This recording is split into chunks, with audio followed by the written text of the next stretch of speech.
तो दोस्तों आप सभी को पता है कि parliamentary standing committee of defence ने ये सजेशन दिया है कि हमारी जो MMRCA डील चल रही है यानी कि MRF डील, उसके तहत यहाँ पर 5th जनरेशन फाइटर जेट को भारत को खरीद लेना चाहिए, क्योंकि दोस्तों यहाँ क्लियर है कि हमारे एमका को आने पर अभी काफी समय लगेगा और ऐसे में भारत को अभी इमीडिएट बेसिस पर एक 5th जनरेशन फाइटर जेट की जरूरत है, जिसको भारत दूसरे देशों से खरीद कर अपनी जरूरत को पूरा कर सकता है जब तक कि हमारा 5th जनरेशन लड़ाकू विमान एमका नहीं आ जाता। वैसे दोस्तों आपको बता दें कि यहाँ पर भारत की जो पार्लियामेंट्री कमेटी का कहना है वो इसलिए भी जरूरी है क्योंकि भारत आज 2 फ्रंट वार से घिरा हुआ है और ऐसे में चीन और पाकिस्तान दोनों ही देश ऐसे हैं जिनके पास बहुत ही जल्द 5th जनरेशन लड़ाकू विमान आ सकता है। ऐसे में दोस्तों आपको बता दें कि यहाँ पर चीन के पास पहले से 5th जनरेशन लड़ाकू विमान है और वो करीब 150 की संख्या इसकी बताता है। ऐसे में यहाँ पर पाकिस्तान जो कि तुर्की के लड़ाकू विमानों को एक्वायर कर सकता है। तो दोस्तों इसी को लेकर बड़ी न्यूज यहाँ पर निकल कर आ रही है, हम आपको विस्तार से बताएंगे। आप वीडियो में एंड तक बने रहिए। साथ ही अगर हमारे चैनल को अभी तक सब्सक्राइब नहीं किया है तो चैनल को सब्सक्राइब कर लीजिए ताकि सबसे पहले हमारी वीडियो आप तक पहुंच पाए। तो चलिए दोस्तों सीधे चलते हैं वीडियो पर। तो दोस्तों हमारी पार्लियामेंट्री कमेटी ने यहाँ पर जो सजेशन भारत की वायुसेना और सरकार को दिया है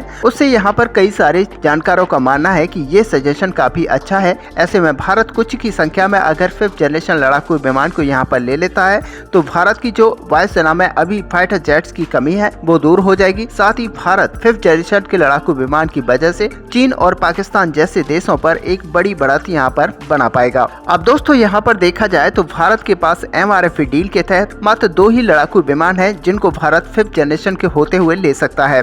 और ऐसे में दोस्तों सबसे पहला जो लड़ाकू विमान है वो है F-35 लड़ाकू विमान और दूसरा है रशिया का Su-57 लड़ाकू विमान। ऐसे में दोस्तों यहाँ पर अगर देखा जाए तो रशिया का Su-57 लड़ाकू विमान पूरी तरह से स्टेल्थ नहीं है और इसी वजह से हमारी वायुसेना उसको लेने के पक्ष में नहीं है। और वहीं पर अगर अमेरिका के F-35 लड़ाकू विमान की बात की जाए तो ये पूरी तरह से स्टेल्थ है और 5th जनरेशन का है। ऐसे में दोस्तों यहाँ पर परेशानी इसके साथ ये आती है कि इसके अंदर खराबी बहुत देखी गई है और हमने पिछले ही वीडियो में आपको बताया था कि किस तरह से इसका जो मेंटेनेंस है बहुत ही भारी पड़ता है। साथ ही दोस्तों साउथ कोरिया से ये रिपोर्ट निकल कर आई थी कि इसकी 50% से ज्यादा यूनिट्स अक्सर ग्राउंडेड रहती हैं और ये किसी भी वायुसेना के लिए सबसे बड़ी परेशानी है। जब तक उसके लड़ाकू विमान पूरी तरह से ग्राउंडेड रहेंगे तो ऐसे में वायुसेना अपनी काबिलियत को नहीं दिखा पाएगी। और दोस्तों यही वजह है कि भारत F-35 लड़ाकू विमान को लेने से पहले अभी सोचना चाहता है। और साथ ही दोस्तों आपको बता दें कि F-35 लड़ाकू विमान को अगर अमेरिका भारत को देता भी है तो यहाँ पर परेशानी ये होगी कि इजराइल को जो फाइटर जेट यहाँ पर दिए जा रहे हैं अमेरिका की तरफ से वो भारत को नहीं मिलेंगे।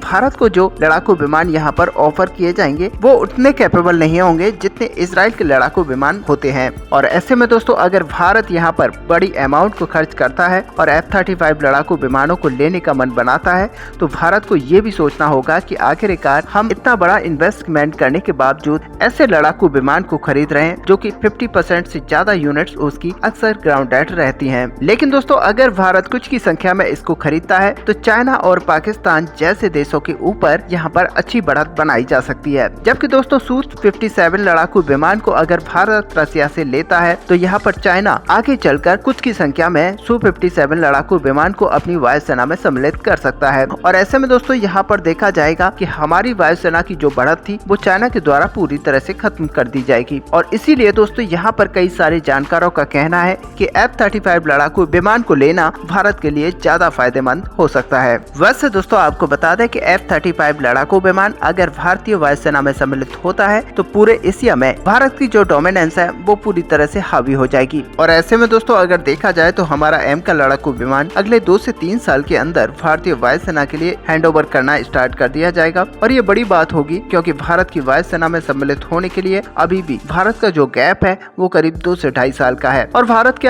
2 से 2.5 साल के गैप के लिए F-35 लड़ाकू विमान जो कि काफी ज्यादा महंगा है उसको लेना यहाँ पर प्रेफर करेगा। आप अपना व्यू हमें कमेंट पे लिखकर बता सकते हैं। साथ ही वीडियो को लाइक और शेयर करना ना भूलें। मिलते हैं नेक्स्ट वीडियो में, तब तक के लिए जय हिंद।